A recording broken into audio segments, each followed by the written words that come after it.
palavra gene foi aplicada pela primeira vez em 1909 para identificar a unidade de herança. O gene contém informações na qual podem ser transmitidas de uma geração para outra.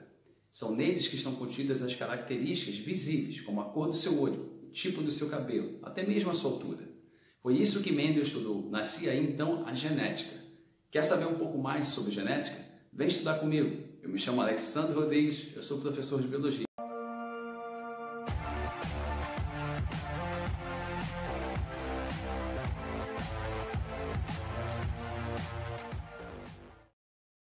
Fala moçada, beleza? Seja bem-vindo a mais uma aula de biologia. Bom, hoje nós vamos estar falando de um assunto extremamente interessante, que é o vocabulário genético. Isso mesmo, vamos falar de genética hoje. Você sabia que o gene foi a estrutura que foi escrita pela primeira vez em 1909 e ele nada mais é do que o segmento de um DNA que contém informação? É isso que a gente vai estar trabalhando hoje, os genes, e como eles se manifestam. A ideia da genética, através de Mendel, Gregor Mendel, é transformar letras em cálculos, de uma forma que você consiga interpretá-los e assim trabalhar com estatística. Isso mesmo. O que Mendel fez foi pegar a ciência da hereditariedade, tá? E pegar uma outra ciência chamada matemática e unir as duas. Nascia aí a genética. Então vamos a ela. Bom, galera, é o seguinte, olha aqui, ó. Gene nada mais é do que um segmento de DNA. E é muito importante também que você saiba que ele contém informação. Se ele é um segmento de DNA com informação, significa que essa informação ela vai se manifestar. Como, por exemplo, a cor do seu olho, o tipo do seu cabelo, a sua altura, até mesmo o formato do seu nariz, tá? Então, gene é isso. Agora, gene também pode ser chamado de alelo. E alelos são expressos na genética por letras, tá? Por exemplo, azão, ou azinho, bezão, bezinho. Qualquer letra do alfabeto, vai depender do quê? Da questão que você estiver interpretando. A letra, aí nesse caso, ela vai seguir ali conforme a questão, está expressando um determinado assunto para que você possa, então, estar avaliando, tá? Então, alelos são a mesma coisa que genes. Alelos são formas na qual a gente vai expressar ali uma característica para que a gente consiga interpretar essa característica na genética. Então, alelos são o quê? São formas alternativas, tá? De um quê? De um gene para a mesma característica. Galera, analisa isso comigo. Se são formas alternativas, vamos imaginar a seguinte situação, uma planta. Mas vamos entender o seguinte, vamos imaginar que essa planta só tenha duas alturas, planta alta e planta baixa. A planta alta, ela se manifesta através de um par de alelos azão-azão. Então, o par de alelos azão-azão só nasce planta alta. Já a planta baixa, ela vai se manifestar a partir de um par de alelos azinho-azinho. Então, toda vez que o par de alelos for azinho-azinho, a planta só nasce baixa. Preste atenção nessa observação. Qual é a característica que nós estamos analisando aqui? A altura. Logo, significa que são o quê? Formas alternativas, ou seja, azão-azão e azinho-azinho, para uma mesma característica, que nesse caso aqui é a altura. Beleza? Então, recapitula rapidinho. Genes nada mais são do que segmentos de DNA com uma informação e quando essa informação ela se manifesta, exemplo, a altura da planta, aí são formas alternativas, porque dependendo do tipo de característica, ela pode se expressar de uma forma ou de outra. Beleza? Seguindo aqui então. Agora deixa eu falar um pouquinho sobre alelo dominante e alelo recessivo. Os alelos dominantes, galera, eles são sempre expressos por letras maiúsculas. Qualquer letra do alfabeto, tá? E os alelos recessivos sempre expressos por letras minúsculas. Sempre assim, tá? Alelo dominante e alelo recessivo, eles seguem um critério de dominância. Deixa eu te explicar isso. Temos aqui, ó, cor dos olhos humanos. Vamos trabalhar com olhos castanhos e olhos azuis.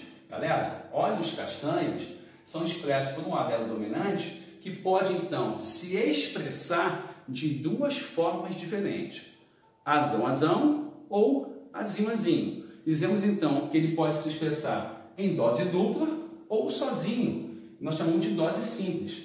Isso significa dizer que um alelo dominante ele pode se expressar mesmo quando sozinho. Em outras palavras, mesmo quando acompanhado de um alelo recessivo. Então, independente dele ser duplo, ou seja, dose dupla ou dose simples, quando ele estiver presente, a característica que ele estiver carregando é a característica que vai se expressar. É aí que está o critério de dominância. Em outras palavras, o alelo recessivo só pode se expressar de uma única forma, ou seja, em dose dupla. Ele precisa estar em par. Se não estiver em par, significa que ele está acompanhado do quê? De um alelo dominante. Ele não vai conseguir se expressar. Então, o alelo dominante se expressa e o recessivo só consegue se expressar em dose dupla. Aí, nesse caso aqui, seriam olhos azuis.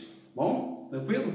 Bom, aqui embaixo você tem agora um vocabulário muito interessante. A gente usa isso muito em questões, que é chamado homozigoto e heterozigoto. Os homozigotos, tá? Os alelos homozigotos se expressam de duas maneiras diferentes.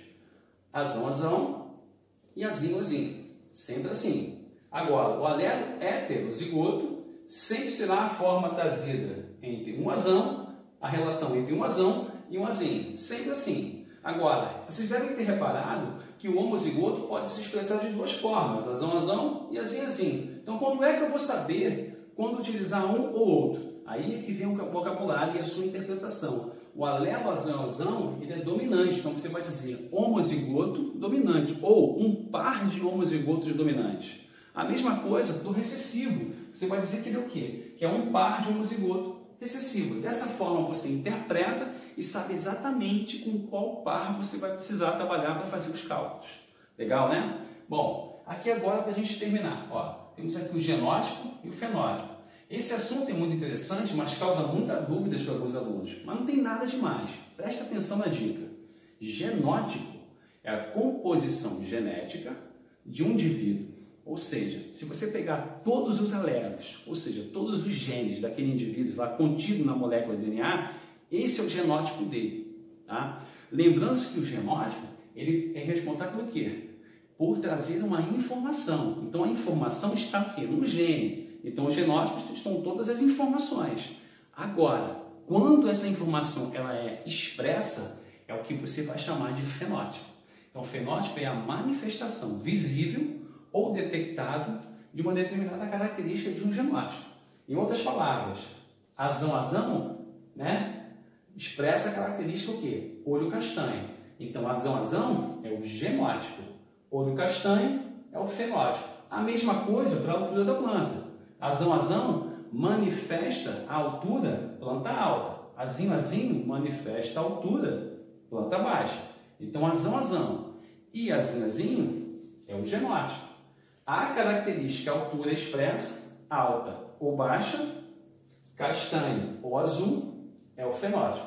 Em outras palavras, manifestação visível ou detectável de um genótipo. Sempre assim.